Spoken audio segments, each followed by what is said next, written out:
22 जनवरी 1999 की काली रात को 50-60 लोगों ने अपना शैतानी रूप दिखा दिया। 7 साल का लड़का फिलिप और उसका 9 साल का भाई टिमोथी और उनके पिता ग्रैहम स्टेन रात को अपनी जीप गाड़ी में सो रहे थे। तभी त्रिशूल, भाले, लाठी से उन तीनों को रात के 12 बजे बड़ी बेरहमी से मारकर जिंदा जला दिया।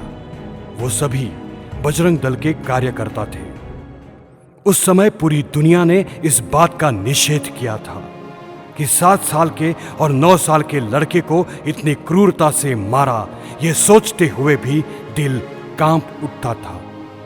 इन लोगों को अश्वत्थामा का दल कहना चाहिए, क्योंकि महाभारत में भी अश्वत्थामा ने द्रौपदी के लड़के को रात को नींद में ही जिंदा जला दिया था।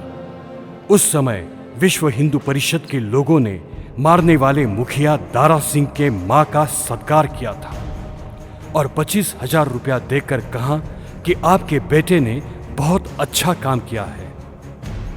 दारा सिंह को फांसी की सजा सुनाई। बाद में ऊपर की अदालत में अपील करने के बाद उसको उम्र कैद की सजा सुनाई गई थी। आज वो कहाँ है मालूम नहीं। इतना सब कुछ होने के बाद ग्रैहम की बीवी ग्लोरियस स्टेन्स ने कहा, मैं आभारी हूं कि परमेश्वर ने उन्हें यीशु के निमित्त दुख उठाने दिया।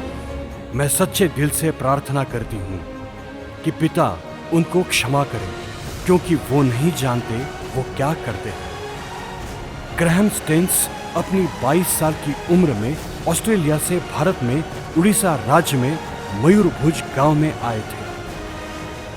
ग्रैहम की मां और चाचा ग्रैहम को कहते थे, जिस देश का कोई भविष्य नहीं, वहां जाकर तुम क्या करोगे।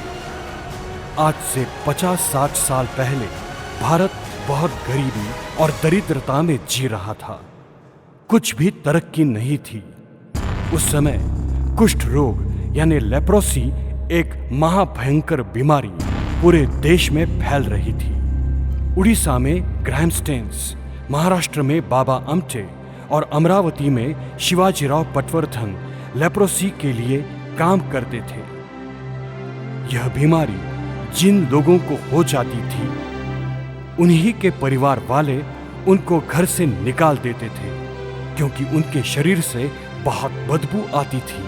हाथ और पैर सड़ जाते थे। ग्रैहम ने अपना पूरा जीवन इन लोगों को समर्पित किया।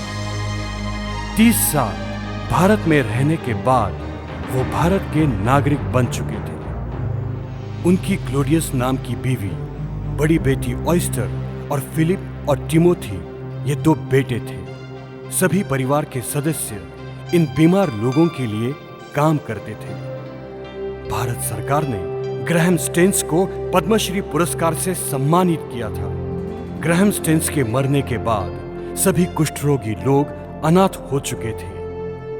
कोई भी उनकी देखभाल के लिए आगे नहीं आता था और पूरी दुनिया भूल चुकी थी और सभी लोग अपने अपने काम धाम में लग चुके थे। पर दिलीप वाघ ग्रैहम को भूला नहीं था। उनके बारे में वो जानता था। 2002-2003 के रिसर्च के बाद दिलीप ने यह ठान लिया था, ग्रैहम स्टेन्स के कार्यों को फिल्म के द्वारा दुनिया के सामने लाया जाए। 22 जनवरी 2003 को फिल्म की स्टोरी पूरी होने के बाद शूटिंग की शुरुआत की। ऐसे में कुछ कट्टरपंथियों ने दिलीप वाघ को धमकी दी, मारा और कहा, ग्रैहम स्टेन्स का जो हाल किया था वैसा ही तुम्हारा भी करेंगे। यह फिल्म मत बनाओ। शूटिंग रुक गई। सभी लोग भाग गए। दिलीप के पैसे भी खत्म हो गए थे। इस प्रोजेक्ट को कोई भी पैसा लगाने के लिए तैयार नहीं था। दिलीप ने सोचा कि खुद पैसे कमाएंगे, खुद का पैसा लगाएंगे, किसी से मांगेंगे नहीं। कुछ दिन बीतने के बाद सभी घरवाले और दोस्त इस फिल्म बनाने के विरोध में थे। तभी एक लड़का आया, सतीश परदेसी। उन्होंने कहा, ग्रैहम स्टेन्स के ऊपर फिल्म बनाओ, मैं तुम्हारे साथ रहूंगा। शूटिंग की शुरुआत की गई। सभी लोगों को पैसे दिए गए। एडवांस लिए बिना कोई काम कर नहीं रहा था और कुछ दिन शूटिंग होने के बाद फिर से वही किस्सा हो गया। सभी शूटिंग वाले लोग भाग गए। दिलीप के घर में, ऑफिस में मातम का माहौल हो चुका था, जैसे कोई मर चुका हो।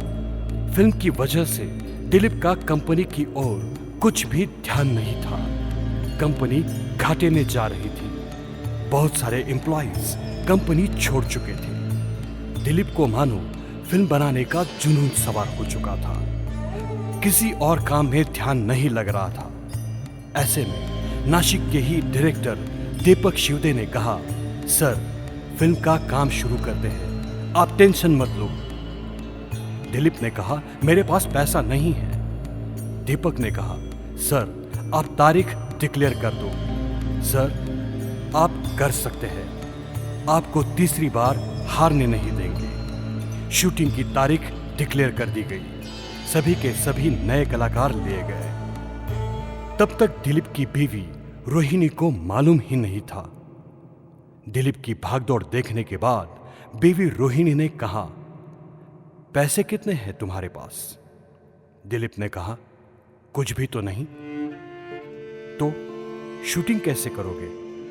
दिलीप ने कहा, मालूम नहीं। बीवी रोहिणी ने अपने जेवर ला कर दिए। दिलीप की बहन संगीता ने कुछ कैश और कुछ जेवर ला के दिए और कुछ दिन के बाद कंपनी का भी थोड़ा बहुत पैसा आ चुका था।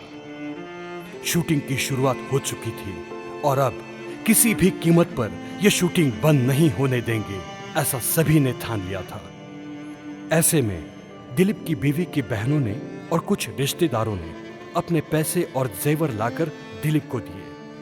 शूटिंग खत्म होते होते ये लागत 1,30,00,000 रुपए तक जा चुकी थी और इस तरह से बनाई गई इस फिल्म को कुछ दिन पहले साउथ एशियन इंटरनेशनल अवार्ड से नवाजा गया। इस तरह 16 साल कठिनाइयों का सामना करने के बाद बनाई गई इस फिल्म के लिए यूनिवर्सिटी ऑफ जेरूसलम ने डॉक्टरेट की डिग्री से नवाजा, सम्मानित कर दिया। इसीलिए सभी लोगों का तहे दिल से शुक्रिया अदा करते हुए हम प्रभु यीशु से प्रार्थना करते हैं कि जिन जिन लोगों ने 2002 से 2017 तक इस फिल्म को बनाने के लिए अपना योगदान दिया है, उन सभी को प्रभु यीशु 1000 गुना ज्यादा लौटा दे। आप सभी से गुजारिश है कि आप इस फिल्म को अपनी प्रार्थना में बनाए रखना। और फिलहाल डॉक्टर दिलीप वाघ आशा फाउंडेशन नाम की संस्था को चला रहे हैं। इस संस्था में डॉक्टर दिलीप वाघ और उनके साथी जिन किसान भाइयों ने खुदकुशी की है, उनके बच्चों का पालन पोषण कर रहे हैं और गांव-गांव जाकर किसान खुदकुशी ना करे, इसके लिए अभियान चला रहे हैं।